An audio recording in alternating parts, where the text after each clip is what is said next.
তাহলে সেই সন্তান কৃষ্ণভক্ত হয় না। পিতা যদি অসুর হয় তাতে আসে যায় না, অসুরের চেয়েও কৃষ্ণভক্ত হয় একমাত্র মায়ের গুণে। তার প্রমাণ কি? অসুরের ছেলে যে কৃষ্ণভক্ত হয়েছে তার প্রমাণ আছে না? আছে বাবা। কি প্রমাণ? প্রহ্লাদ চরিত্র দেখো চিত্র দামে, কত কষ্ট পেল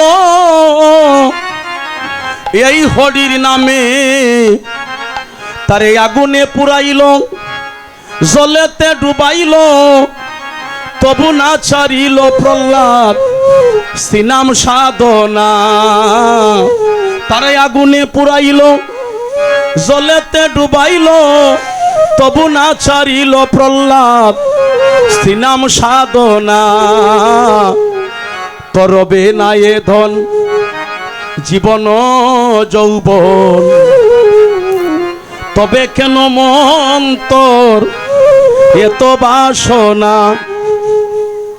তারপরে কর্ণ রাজা ববে বড় দাতা ছিল, অতিথি রূপে তার পুত্রকে নাসিল।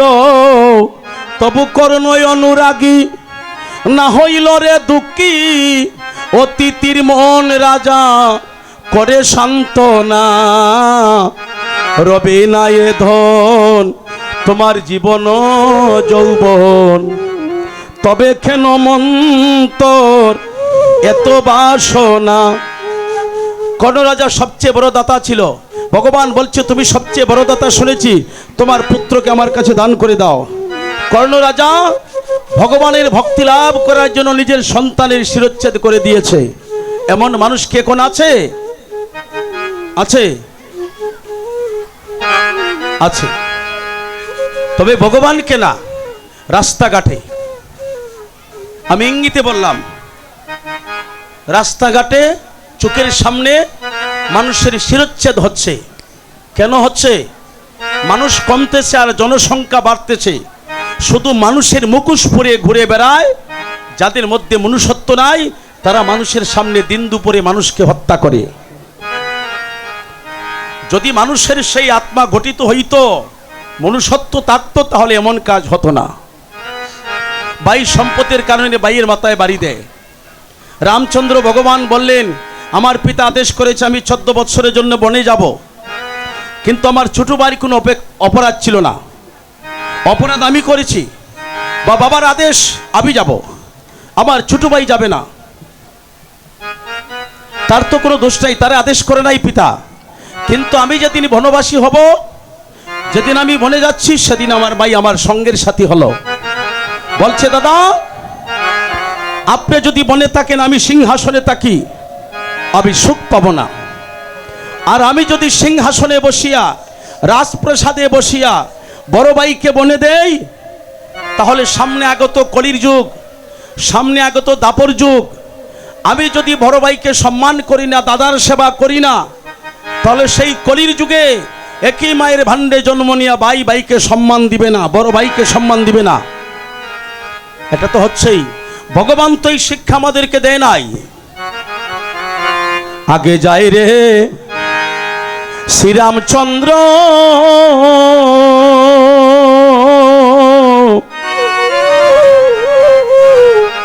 মধ্যে সীতা যায়। আগে যাই রে শ্রীরামচন্দ্র,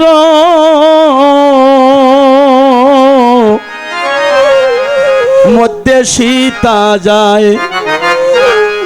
পিছন থেকে লক্ষণ বাই নয়ন জলে বুক বাসায়।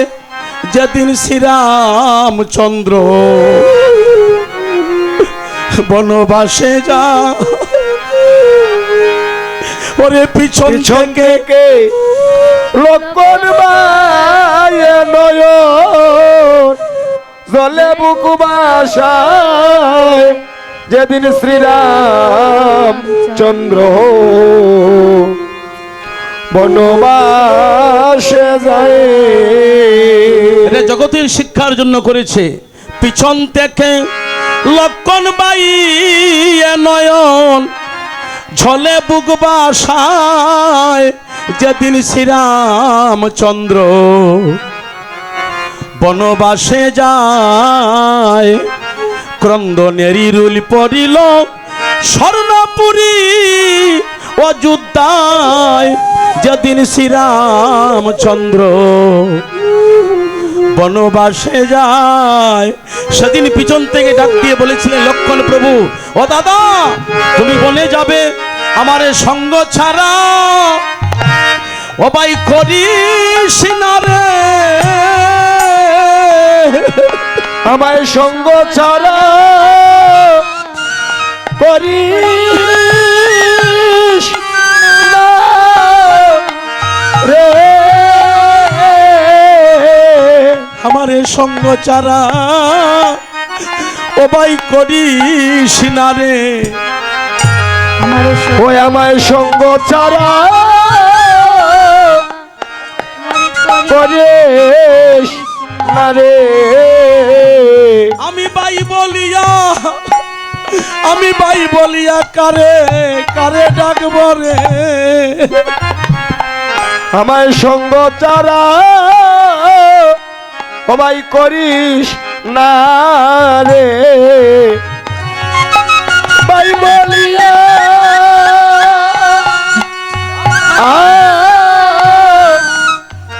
কারে ডাকব রে, সঙ্গ ছাড়া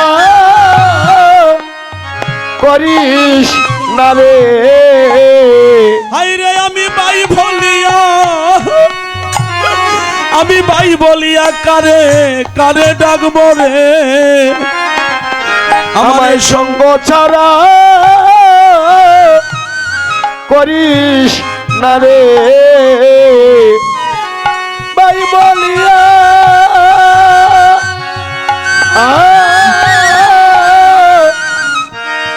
কারে ডাকব রে, সঙ্গ ছাড়া করিস না রে। ওরে তুমি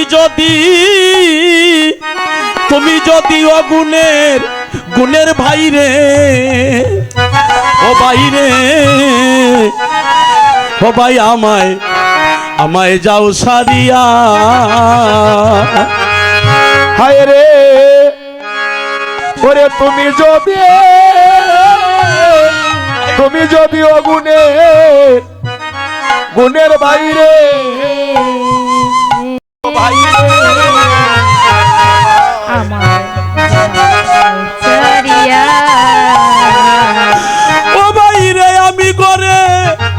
আমি করে গিয়া, আমি করে গিয়া আমি কারে ডাকব রে, আমি কারে ডাকব।